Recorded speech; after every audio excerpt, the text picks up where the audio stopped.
So, how many bridges would you say you dove and inspected over your career? Oh my goodness. Go ahead, Mike. I can tell you that This thing a little bit closer to you when you're talking. I can tell you that a typical bridge inspection crew, and I'm talking about a topside crew, would get approximately, depending on the size of the structures,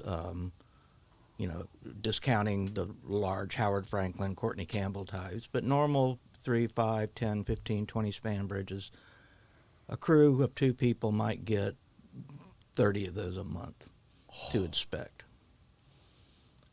Of those, perhaps 20% maybe would be bridges over water, and would require a dive team to come in and do their part of the inspection. And then the topside crew takes the dive report, combines it with their inspection findings, and produces a standalone document that reflects the underwater and the topside. So 30 a month times 12 months times 30 years. I don't have a calculator, but it's a lot. That's a lot. Yeah. And I think probably because I was strictly diving, and we covered actually 2 districts by the time I left. Thousands. And some of the longer ones, like the Skyway, when you talk about doing the Skyway That's isn't like the scariest bridge I could think of. Good. That's what Steve Irwin said too. Steve Irwin came out here and dove on that one time and Did said he really? that was the scariest one. Yeah. I don't understand why. Why is that scary? I mean, there's scary bridges that we have even in Pinellas County. Probably one of the scariest ones for me would be Johns Pass, because it's right there, right on the go. I feel like it's scarier because there's so much water. Like there's such a big distance between each piece of land. Johns Pass, I could hit a golf ball over Johns Pass. Absolutely, which concentrates all the bad things in one spot, doesn't it? Ooh, interesting. So what's so scary about, is Johns Pass, would you say that's the scariest channel you've dove? Well, number one, it's right on the water, like Sebastian and some of the other ones. A lot of tidal. Sebastian Inlet. It's almost impossible to dive whenever you want. You have to pick your time cautiously and carefully. Because of the currents. Because of the velocity, Tides and 4, 5, 6 feet a second. That's pretty fast. Back in the 70s and 80s, there was a lot of commercial fishing going on, and a lot of the commercial boats came into Johns Pass. That's the grouper capital of the world on the west coast of Florida. And they would fillet their fish and discard the carcasses near the pass, because that's where most of the commercial fish houses were. There's a lot of sharks. There was a lot of traffic in and out for following the boats, people fishing, swimmers. It was also 50 feet deep.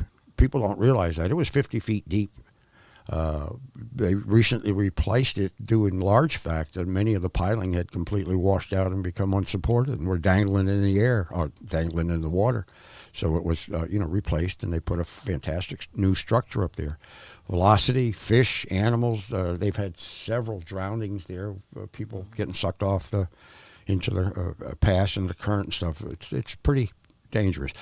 Boat traffic pretty narrow. Also, we didn't necessarily back then have 3 people in the boat. Like I said, a lot of times we would tire a boat up and just both of us go in to make sure we were okay in the water. So there was a lot of stuff that made different bridges hairy. There were some bridges down in Alligator Alley that you really had to think twice and look twice before you went in. When they opened that up, those alligators had never seen divers before. I can guarantee. Did you run into alligators when you were diving those bridges? Frequently. Really? Well, that's what do you do when you're underwater? Well, I tried to call Manny, but I couldn't get Manny to come out. Manny, you needed one of those tridents over there. Is what you needed. He's going to go ahead and go out there and lift them up and play with them and stuff. But Manny, how you doing? I'm not a Manny. Unfortunately, we've had a couple of brush ups with some alligators and stuff that didn't end up very well for the alligator, because we're both still here. But we don't look for it. It's just one of those things. If you're in Florida, you can almost always count on bumping into an alligator in the water, and especially now with the population. I would say generally they're not territorial or aggressive. They're more likely to retreat than attack. Is my experience. In my experience, because I dove with the DOT a little bit longer than Mike was, if you get a construction crew that's out there feeding them for 3 months, that's right. their leftover lunch, Yeah. then they usually are pretty interested in seeing what you're going to bring in for lunch when you get into water. So it made it kind of interesting. We had a hard time a lot of time. We would stop down in the Everglades at places where the people would stop in the bus and actually feed them, even though they weren't supposed to back then. Well, like I say, it made it more difficult to do our job. It was just part of that thing that you signed up for. Yeah, it makes a lot of sense how, now that I think about it, that there is such a narrow channel in John's Pass. It makes sense that there's so much more sea life going, and plus with the fishermen and everything, And people and boats. How deep can you explain what it's like on a typical dive? How many times did you dive the Skyway Bridge? Oh my goodness. Oh gosh. I had, I'm going to say 22 years of diving out of the Skyway Bridge. So that's kind of tough. The Skyway, like every other regular bridge in Florida, gets inspected every 2 years. Every 2 years. Okay. Some structures that are weight restricted for whatever reason or have structural deficiencies that the inspectors want to monitor more closely than a 2-year cycle can be as frequently as 12, 6, even 3, even 1 month. They could go look at a structure every month to make sure that it doesn't need to be closed.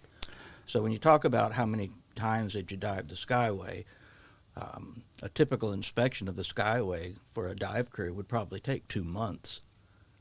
Really? Absolutely. Absolutely. Yeah. And that's with, like I say, you don't get to pick your weather or pick your visibility. Sometimes you go down and it may only be 2 or 3 feet. And a lot of it's tactile. Yeah. It's not swimming across and just looking at stuff. It's swimming across, finding the concrete piling, you really almost shimmy up and down each side and each face. It's right in your face. It's more like a telephone lineman when you're climbing up and down the piling. And not only that, but you have to remove all the barnacle growth to see what's underneath. So that in itself is a difficult task. Or enough so that you can see what you're inspecting and stuff. And then if you find more, you can go ahead and bring in heavier equipment. There were times out in the early 70s when we first saw the cracking on the main piers on the north side. We spent hundreds of hours out there with pneumatic and with hydraulic equipment cleaning the large piers as big as this room to find cracks as small as 1/8 of an inch, 1/4 of an inch, and then documenting them. Jeez. So that we could bring it back to the engineers so that they could take a peek at it. Once they saw that we had some large cracks, large up to 1/2 an inch, they would send us back out on those cracks with a homemade jig with a hydraulic drill, 2-inch core, and we would set it up on that concrete structure and take core samples at that crack location to see how far in, if we could, that crack went and see what kind of material it was. There was about, I'm guessing now, about 12 or 14 piers on the north side and the south side of both old Skyways. And I think we only found cracking on the north side of the newer of the 2 bridges in 76.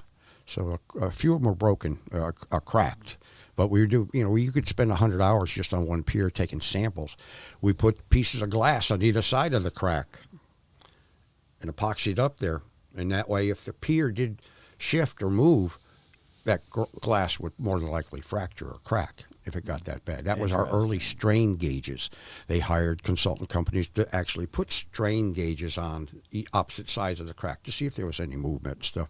There was a lot of testing going on before the bridge was struck to see if they were going to make significant repairs to those piers and other parts of the bridge as well. Wow. So you could spend hundreds of hours just on an assigned task out at the Skyway. By the time that bridge was struck on May 9th, I figure I had at least a documented 200 miles of underwater bridge inspection. Because back then, we traveled the entire state. The 7-mile bridge is not a 7-mile inspection. Talking about the bridge in the Keys, In right? the Keys. Yeah. It's 9 miles because it's not just swimming across and looking at everything. It's swim to that pier, swim around it if you can, go to the next pier, swim around it if you can, and keep going. So that ends up to be about 9 miles. The Skyway Lord. was about 4.5 miles. By the time you got done with that, it was 5, almost 6 miles, because you didn't just swim from pier to pier. You swam up and down. You swam the bents and stuff. So I know Mike, when he first started, I think it was a new experience for him. But for me, I had been out there, so I based my comments on 5 years of full-time diving out there and stuff. So that was quite an experience back in the earlier days. So the Skyway wasn't scary for you to dive. I think I was more comfortable, just as comfortable at the Skyway.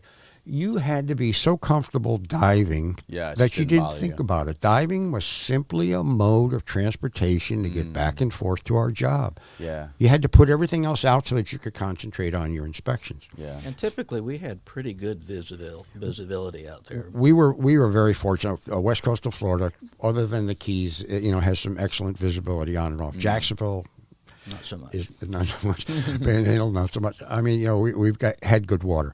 There were times out there when it was a lot of feel and stuff, but on the day that the Skyway went down, based on my time out there, like I said, we had a good 30 foot of visibility, because Mike was taking pictures of the entire roadway down there with his camera.